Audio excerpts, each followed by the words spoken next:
Today we have with us Miss Tanuja Kotaru. She's a chartered accountant and founder of Tanuja Kotaru and Co. Tanuja gariki 9 years of professional experience undi, having worked with leading audit firms across Bangalore, Chennai and Hyderabad. Her core areas of expertise include income tax, GST, foreign and NRI taxation, startup advisory and trust registrations. She has a special strength. అదేంటంటే complex tax లాస్ని simple, practical and actionable వేలో explain చేయడం, especially for entrepreneurs, NRIs and small and medium business owners. She has a strong professional ecosystem even with in her family. ఆమె husband కూడా chartered accountant. Now that ensures ఇంట్లో discussions కూడా latest finance, compliance and business trends గురించి ఉంటాయి. ఆమె mission క్లియర్గా ఉంది. Taxes, especially NRI taxation and business కంప్లయన్స్లో జనాలకి clarity, confidence and real understanding ఇవ్వడం. Please join me in welcoming Tanuja.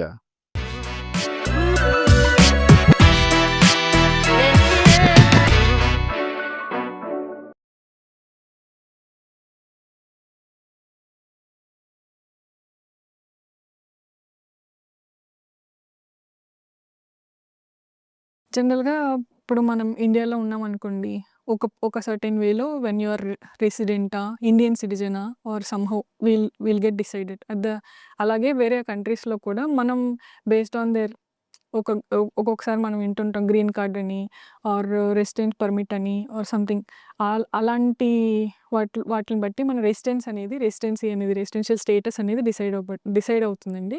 Particularly in India residential status అనేది based on number of days. అంటే మనం ఎన్ని రోజులు మనం ఇండియాలో ఉన్నామో దాన్ని బట్టి మన రెసిడెన్షియల్ స్టేటస్ అనేది ఇండియాలో డిసైడ్ అవుతుందండి.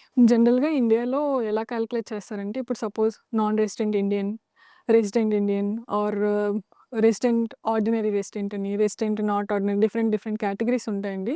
That too based on number of days మనం డివైడ్ చేసుకుంటాము.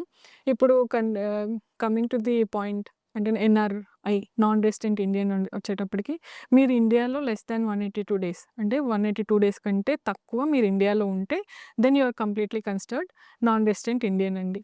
అట్ ద సేమ్ టైం ఇప్పుడు సపోజ్ రెసిడెంట్ అనుకోండి, మోర్ దెన్ 182 డేస్ ఉంటే మీరు రెసిడెంట్‌గా కన్సిడర్ చేయబడతారు.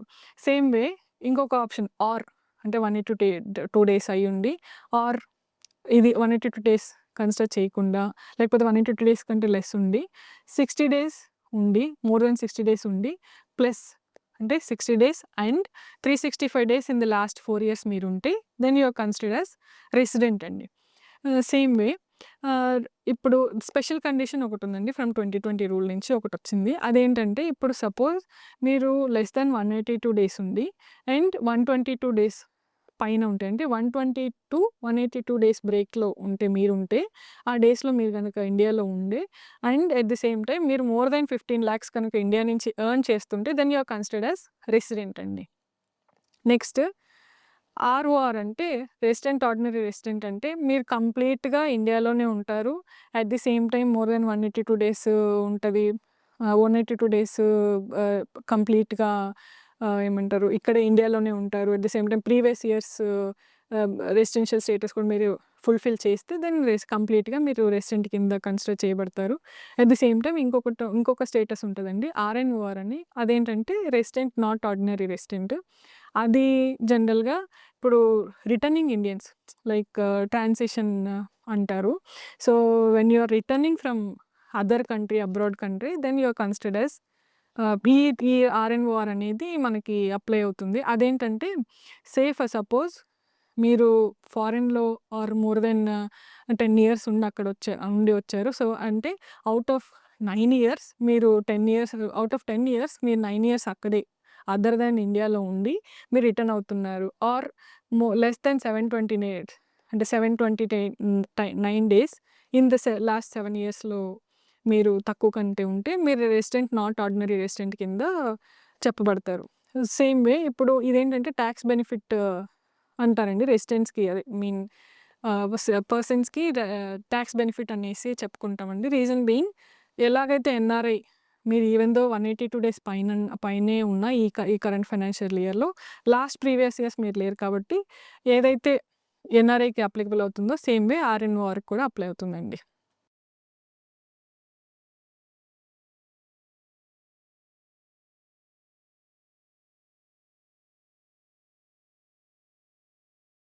డెఫినెట్లీ అండి. టాక్సేషన్ ఇండియా రెసిడెంట్స్‌కి ప్లస్ నాన్ రెసిడెంట్స్‌కి ఏంటంటే మోర్ దెన్ రెసిడెంట్స్‌కి, నాన్ రెసిడెంట్స్‌కి హైయర్ టాక్సేషన్ ఉంటదండి. సెక్షన్స్ డిఫరెన్స్ ఉంటాయండి. 185 సెక్షన్‌లో నాన్ రెసిడెంట్స్ టాక్సబుల్ అవుతారు.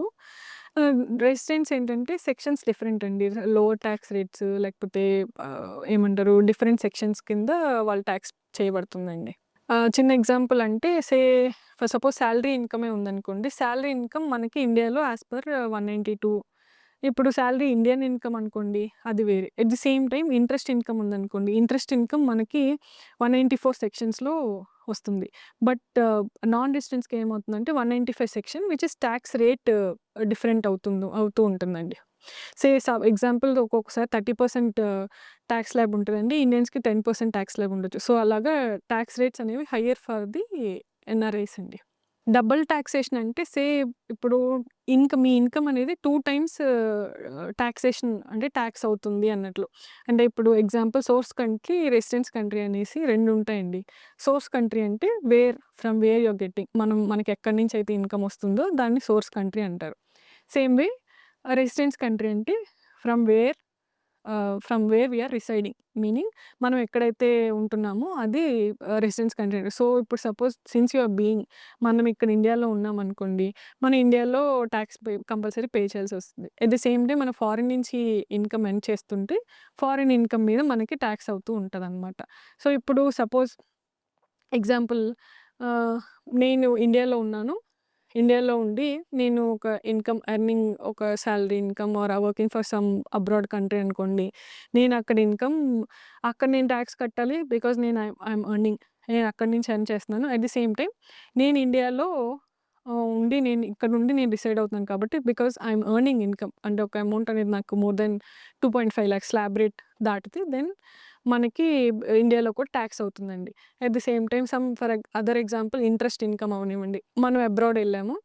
అబ్రాడ్ ఎళ్ళి అక్కడ మనం సాలరీ ఎర్న్ చేస్తున్నాం. మనం అక్కడ ఉన్నా సరే మనకి ఇంట్రెస్ట్ ఇన్‌కమ్ ఒకవేళ ఫారిన్ నుంచి వచ్చిన ఇండియన్ ఇన్‌కమ్ నుంచి వచ్చిన ఆ ఇంట్రెస్ట్ అనేది మనం ఇక్కడ పే చేయాలి. అట్ ది సేమ్ టైమ్ ఫారిన్‌లో కూడా పే చేయాల్సొస్తుంది. అది డబుల్ టాక్సేషన్ అండి. డబుల్ టాక్సేషన్ వల్ల మనకి బెనిఫిట్ అనేది ఏమి ఉండదండి. But double taxation avoidance agreement అనేది ఒకటుంది. బై ఇండియా అండ్ అదర్ కంట్రీస్‌కి ఒక అగ్రీమెంట్ అనేది ఫార్మ్ చేసుకున్నారు. అంటే లైక్ ఒక అగ్రీమెంట్ అనేది అలైన్ అయ్యుంది. సో, దానివల్ల మనకు బెనిఫిట్స్ ఉంటాయి. డబుల్ టాక్సేషన్ ఆ డీటీ ఆ treaty itself says double taxation avoidance agreement. అంటే మన డబుల్ టాక్స్ అనేది ఎప్పుడైతే వస్తుందో అది ఆ టాక్స్ అనేది మనం అవాయిడ్ చేయొచ్చు మీనింగ్.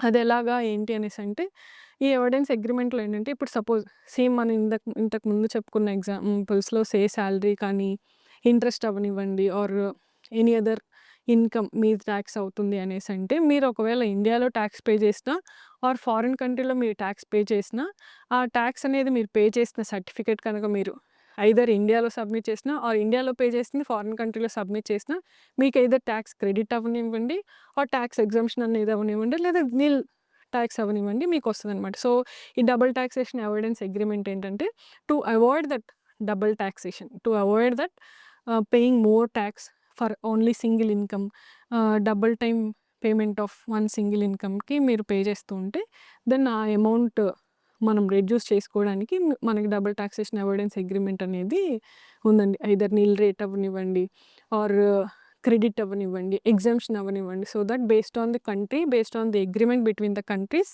మనకిది అప్లై అవుతుందండి. అంటే డబుల్ టాక్సేషన్ అవాయిడెన్స్ అగ్రీమెంట్‌కి మనకేంటంటే రెసిడెన్సీ సర్టిఫికేట్ ఒకటి, ఫార్మ్ 10F ఒకటి, సెల్ఫ్ డిక్లరేషన్ ఫార్మ్స్ అనేవి మనం సబ్మిట్ చేసుకోవాలండి. సో, వేరెవర్ వి ఆర్ మనం ఈ క్రెడిట్ అనేది మనం చేసుకోవచ్చు. ఇప్పుడు సపోజ్ ఎగ్జాంపుల్ మనం ఫారిన్ కంట్రీలో మనం ఆల్రెడీ టాక్స్ పే చేసామనుకోండి. ఇండియన్ ఇన్‌కమ్ మనం ఇక్కడ మనం రిటర్న్ ఫైల్ చేసుకుంటే దాన్ని ఫార్మ్ 67 అని ఫైల్ చేసుకోవడం. లేదు అదర్ కంట్రీస్‌లో మనం చేసుకోవాలంటే ఇక్కడ ఏదైతే మనం పే చేసామో ఆ సర్టిఫికేట్స్ అనేవి మనం అక్కడ ఇవ్వగలిగితే దెన్ మనకి టాక్స్ అనేది తగ్గుతుందండి. ఎయిదర్ క్రెడిట్ అవ్వనివ్వండి లేదా ఎగ్జంప్షన్ అవ్వనివ్వండి, జీరో టాక్స్ అవ్వనివ్వండి. ఎగ్జాంపుల్ మీకు చెప్పాలంటే ఫర్ సపోజ్ మనం ఇంట్రెస్ట్ ఇన్‌కమ్ ఇక్కడ ఒక 1,00,000 2 lakhs మనం ఎర్న్ చేస్తున్నప్పుడు ఒక సపోజ్ 20% 30% మనం పే చేసామనుకోండి. అక్కడ రేట్ మనకి 10% అనుకోండి. ఇక్కడ ఆల్రెడీ నేను 20% పే చేశాను. సో దట్ నాకు టాక్స్ ఏమి అప్లికబుల్ అవ్వదు అన్నట్లు మనం ఇక్కడ పే చేసిన దాని ప్రకారం అక్కడ సర్టిఫికేట్ ఇస్తాం. అట్ ది అలాగే సేమ్ ఒకవేళ మనం ఫారెన్‌లో కనుక మనం టాక్స్ పే చేస్తే ఆ సర్టిఫికేట్ మనం తీసుకొని ఫారెన్ టాక్స్ నేను ఇలా పే చేశాను అని చెప్పి నేను చేసుకోగలిగితే దెన్ ఆ ఫారెన్ సర్టిఫికేట్ మనం గనుక ఇక్కడ సబ్మిట్ చేసుకుంటే మనకి డబుల్ టాక్సేషన్ అనేది ఉండదు. ఆ అమౌంట్ ఎంతైతే మనం పే చేస్తామో ఐదర్ క్రెడిట్ అవ్వనివ్వండి. ఇప్పుడు ఒకవేళ 20% ఉన్నది 10% పే చేస్తే ఆ 10% వరకే మనం పే చేసేటట్లు అట్లా ఉంటదండి. To avoid that double taxation కదండీ! ఇప్పుడు ఒకవేళ మనం సింగిల్ లైన్‌లో చెప్పాలంటే ఫార్మ్ సబ్మిట్ చేయండి. టాక్స్ రెసిడెన్సీ సర్టిఫికేట్ సబ్మిట్ చేయండి. ఫార్మ్ 10F సబ్మిట్ చేయండి. మీ సెల్ఫ్ డిక్లరేషన్ సేమ్ అలాగే మీరు సబ్మిట్ చేసుకోగలిగితే ఆ డబుల్ టాక్సేషన్ అనేది మీరు ఆల్రెడీ పే చేశారు. సో దట్ నేను ఇక్కడ టాక్స్ ఐ మీన్ దీనిలో నాకు ఇంత అమౌంట్ తగ్గించండి అన్నట్లు మీరు డిక్లరేషన్ ఇచ్చుకుంటే గనక మీకు అమౌంట్ అనేది ఐ మీన్ టాక్స్ అనేది తగ్గుతుందండి.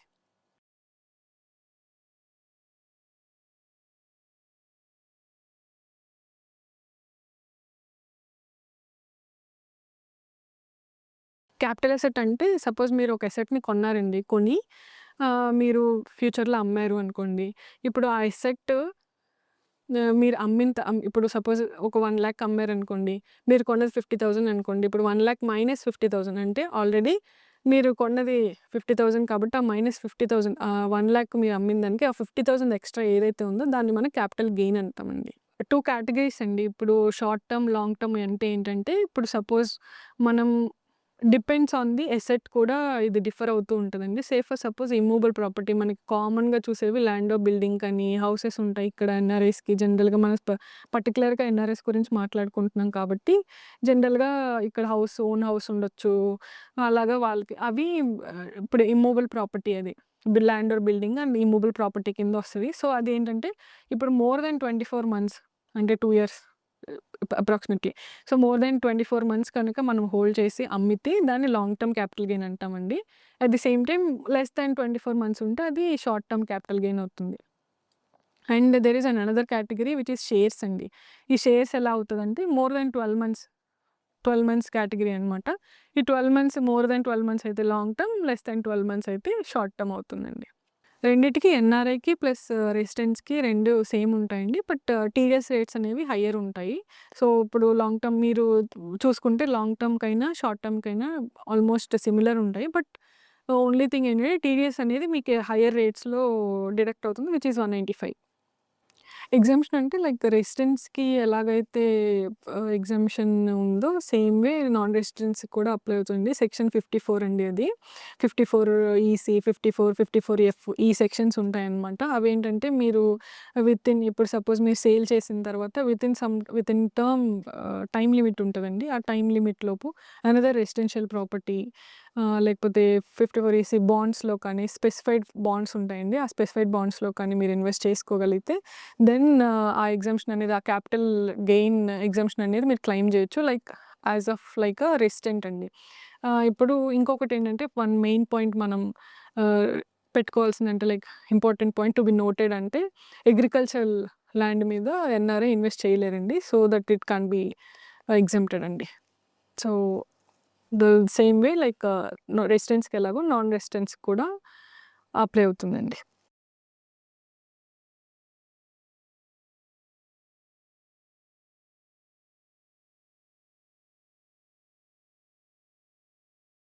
జనరల్‌గా వై అనేది క్వెషన్ అండి ఇక్కడ. టీడీఎస్ రేట్స్ అనేది ఎందుకు మనకి నాన్ రెసిడెంట్స్‌కి ఎందుకు ఎక్కువ అనేసంటే సేమ్ మనం చెప్పుకున్నట్లు 195 సెక్షన్స్ డిఫరెంట్ అండి. 195, 194 మనకి ఇండియన్ రెసిడెంట్స్‌కిను ప్లస్ నాన్ రెసిడెంట్స్‌కి డిఫరెన్స్ ఉంటది. రేట్స్ అనేవి హయ్యర్ ఉంటాయి. రీజన్ బీయింగ్ ఇప్పుడు మన ఫండ్స్ అనేవి ఇండియా నుంచి బిఫోర్ లీవింగ్ ఇండియా అనేది ఎక్కువ టాక్స్ కలెక్ట్ చేసి అమౌంట్ అనేది ఏమంటారు డిడక్ట్ చేసి పంపిస్తారండి. సో, సోర్స్ కంట్రీలోనే అమౌంట్ అనేది ఎక్కువ before funds leaving India tax అనేది డిడక్ట్ చేసి ఎక్కువ amount because after going the amount out of the country మనకి ఏమి ఉండదు కాబట్టి so, we cannot catch that right. So, అందుకని మనకి హయ్యర్ టీడీఎస్ అనేది హయ్యర్ అమౌంట్ అనేది డిడక్ట్ అవుతూ ఉంటదండి. ఇప్పుడు మనం ఒకవేళ తగ్గించుకోవాలి ఆర్ మన టీడీఎస్ అనేది టీడీఎస్ రేట్స్ కానీ టీడీఎస్ అమౌంట్ కానీ మనం తగ్గించుకోవాలంటే మనం అసెసింగ్ ఆఫీసర్కి ఒక అప్లికేషన్ అనేది పెట్టుకోవాలండి. అది which is in the form 13 అండి. ఆ ఫామ్ 13 కనుక మనం ఫైల్ చేసుకొని if the assessing officer is okay or fine then మనకేంటంటే ఆ ఎగ్జామ్షన్ అవ్వనివ్వండి లేదా టీడీఎస్ రేట్స్ అవనివ్వండి తగ్గించడం అనేది జరుగుతుంది. ఇప్పుడు సపోజ్ ఒక 15% మనకి టీడీఎస్ డిడక్ట్ అవుతుందంటే ఆ 15% నుంచి 3% అవ్వచ్చు ఆర్ నీల్ రేట్ అవ్వచ్చు. So depending on if the assessing officer satisfies then he can grant the exemption or lower TDS. ఆ సర్టిఫికేట్ మనం గనక బయ్యర్‌కి అవ్వనివ్వండి, బ్యాంకర్‌కి అవ్వనివ్వండి ఆర్ సపోజ్ మనం బయ్యర్ ఇన్ ద సెన్స్ మనం లాంగ్ టర్మ్ క్యాపిటల్ గెయిన్ అని అనుకున్నాం కదండీ. ఇప్పుడు సపోజ్ మనం ప్రాపర్టీ గనక సేల్ చేసుకొని ఇప్పుడు మనం before going into the agreement before selling the property మనం అసెసింగ్ ఆఫీసర్‌కి గనక మనం అప్లై చేసుకుంటే ఆ form in form 13 that he can grant the lower TDS amount అండి. ఆ టీడీఎస్ సర్టిఫికేట్ పట్టుకొని బయ్యర్ అవ్వనివ్వండి, బ్యాంకర్ అవ్వనివ్వండి for the interest or some whatever income we are getting for the dividend or anything మా amounts అనేవి మనకి తక్కువ రేట్‌లో డిడక్ట్ చేసి మనకు పంపిస్తారండి. సో ఈ ఫామ్ మనం కనుక అప్లై చేసుకుంటే దెన్ మనకి తక్కువ రేట్‌లో డిడక్ట్ చేసే ఛాన్సెస్ ఉంటాయండి.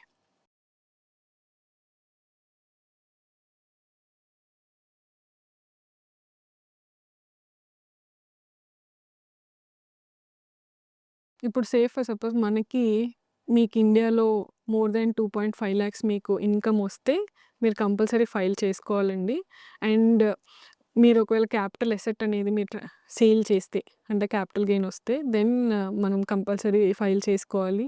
అండ్ ఒకవేళ మనకి టీడీఎస్ కనుక డిడక్ట్ చేస్తే అప్పుడు కూడా చేసుకోవాలి. అంటే ఇప్పుడు డివిడెండ్ కానీ మనకి ఇంట్రెస్ట్ కానీ మన అమౌంట్ కనుక టీడీఎస్ అనేది అప్లికబుల్ అవుతుందండి. సో అప్పుడు ఏమవుతుందంటే మనకి రీఫండ్ అనేది ఆ ఇన్‌కమ్ ట్యాక్స్ దగ్గరే ఉంటదండి. డిపార్ట్మెంట్ దగ్గర ఉంటది. So in order to claim మనకి ఆ రిఫండ్ అనేది మనం క్లెయిమ్ చేసుకోవాలంటే కంపల్సరీ మనం రిటర్న్ ఫైల్ చేసుకుంటేనే మనకి రిఫండ్ అనేది వస్తది. అట్ ద సేమ్ టైమ్ ఇప్పుడు క్యాపిటల్ అసెట్ అవ్వనివ్వండి ఆర్ ఏమన్నా సాలరీ ఇన్‌కమ్ అవ్వనివ్వండి, ఏదైనా ఇన్‌కమ్ మోర్ దెన్ 2.5 లాక్స్ మనకి కనుక ఇండియన్ ఆరిజిన్ నుంచి వస్తుంటే దెన్ మనం కంపల్సరీ ఫైల్ చేసుకోవాలి. ఇన్ కేస్ మనకి బిజినెస్ ఉన్నా కూడా మనం కంపల్సరీ ఫైల్ చేసుకోవాల్సిందేనండి.